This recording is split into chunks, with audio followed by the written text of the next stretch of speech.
আজকে আমি যে কথাগুলি বলবো সে কথাগুলি খুব মন দিয়ে শুনবে। তাহলে একদিকে তো তোমার পাশ করার চিন্তাই থাকবে না, অন্যদিকে কিন্তু 100% কমন পাবে তোমাদের উচ্চ মাধ্যমিক পরীক্ষা 2024-এর ইংলিশ সাজেশনে। তাই বলবো প্রথম থেকে শেষ পর্যন্ত দেখতে থাকো। তা প্রথমে বলবো, তোমরা যদি আমাদের চ্যানেল নতুন হয়ে থাকো, চ্যানেলটি এখনো সাবস্ক্রাইব করোনি, বেল আইকনটি প্রেস করে চ্যানেলটিকে সাবস্ক্রাইব করো। কারণ এই ধরনের সাজেশন পেতে, আরও সাবজেক্টের সাজেশন পেতে তোমরা কমেন্ট সেকশনে কমেন্ট করো কোন ধরনের লাস্ট মিনিট সাজেশন তোমরা পেতে চাও। এবং তারপরে পরীক্ষার পরে মিলিয়ে দেখবে এবং বুঝে যাবে যে কত সুন্দর কমন রেখেছে এবং কতটা সাহায্য হয়েছে। তাই আজকের ভিডিওটি ভীষণ ভীষণভাবে সাহায্য করবে। প্রথমত যে কথাগুলো তোমাকে বলবো, দেখো, তোমাকে পাস করতে গেলে তোমাদের যে পোয়েট্রি, প্রোজ, ড্রামা এবং রাইটিং, এই চারটে বিষয় খুব ভালোভাবে নিজেকে তৈরি করে রাখতে হবে। এবং এই চারটে বিষয়ের প্রশ্ন মানে এমনভাবে তৈরি হতে হবে সেগুলো কিন্তু নিজেই পারা যাবে। প্রথমত বলি, যে চলো, প্রথমত ড্রামা আছে, ড্রামাতে তোমাকে একটি প্রশ্ন করতে হবে, প্রপোজাল থেকে আসবে। সেই প্রপোজাল থেকে কেমন কি হবে সেটা একবার দেখে নি। দেখো, দি প্রপোজাল থেকে 6 মার্কের একটি প্রশ্ন আসবে, উত্তর দিতে হবে একটি, অর্থাৎ কিন্তু 3টি প্রশ্ন থাকবে। তো এই প্রশ্নে এক্স্যাক্টলি কোন 3টি প্রশ্ন তুমি পড়বে আমাদের দেওয়া থাকলো। এই 3টি প্রশ্ন যদি ক্যারেক্টার, দুজনের যে ক্যারেক্টার আছে যদি না জানো, তাহলে কিন্তু তুমি অবশ্যই অবশ্যই জানো। আশা করবো 1 এবং 2 নম্বর থেকে তোমার কমন চলে আসার কথা একেবারে।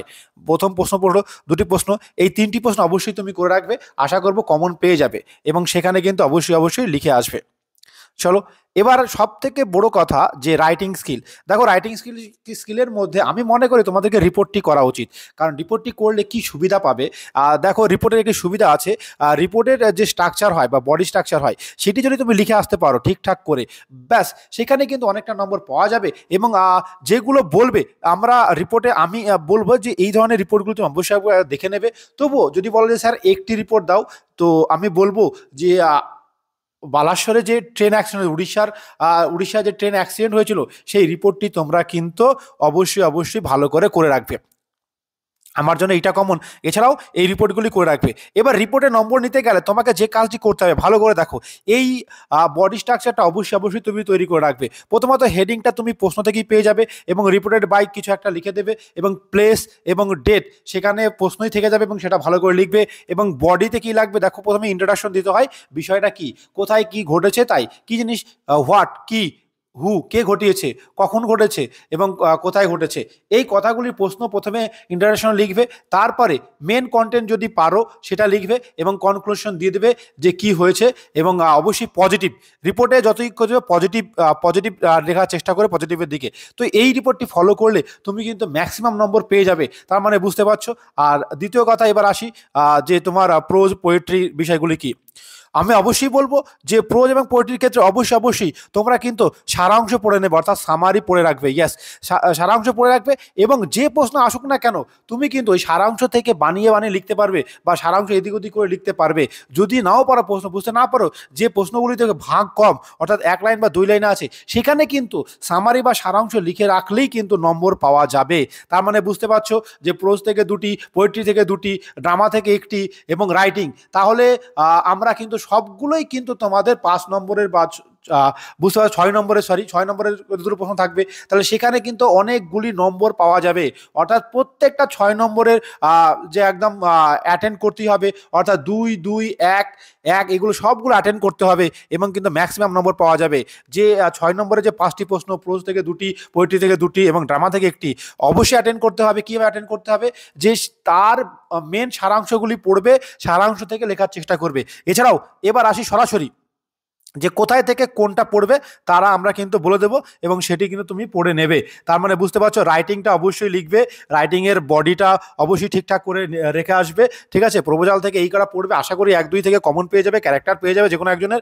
আচ্ছা, এরপরে এরপরে বিভিন্ন পোয়েট্রি থেকে কি কি পড়বে সেটা একবার দেখে নাও, প্রোজ থেকে।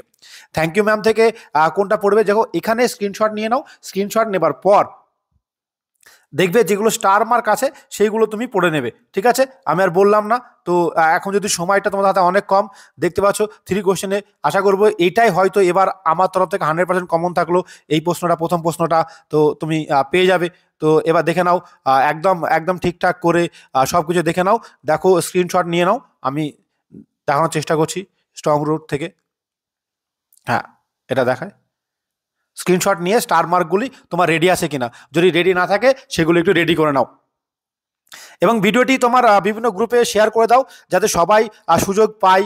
বুঝতেই পারছো, কারণ কেউ পাশে পারলে, তোমার পাশের জন পারলে তুমি কিন্তু পারতে পারবে। তাই সবাইকে সাহায্য করো এবং ভিডিওটি শেয়ার করে দাও। ঠিক আছে, আশা করব তোমাদের এটার মধ্যে একেবারে 100% কমন হয়ে যাবে, মিলে যাবে। তাই ভিডিওটি কেমন লাগলো কমেন্ট করে জানাও। তুমি আর কি ধরনের সাজেশন চাও, তার মানে বুঝতেই পারছো যে এখানে নাম্বার 1 অবশ্যই সামারিগুলো অবশ্যই ভালো ভালো করে সারাংশগুলো পড়ে নেবে, সামারি পড়ে নেবে, পোয়েট্রির ড্রামার দিয়ে সেখান থেকে অবশ্যই লিখবে। এবং ড্রামার দুটো ক্যারেক্টার আছে, ক্যারেক্টার অ্যানালাইসিস অবশ্যই আসবে। এবং তার মধ্যে রিপোর্টে হেডিং করা, রিপোর্টের স্ট্রাকচার, ডেট, প্লেস, হ্যাঁ, অন্যান্য কিন্তু স্টাফ রিপোর্টার, এই সমস্ত কিছু লেখা অবশ্যই শিখবে এবং প্রত্যেকটা বড় প্রশ্ন অ্যাটেন্ড করবে।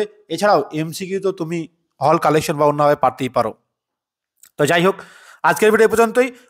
অবশ্যই চ্যানেলটিকে সাবস্ক্রাইব করো, লাইক, কমেন্ট, শেয়ার করতে ভুলো না।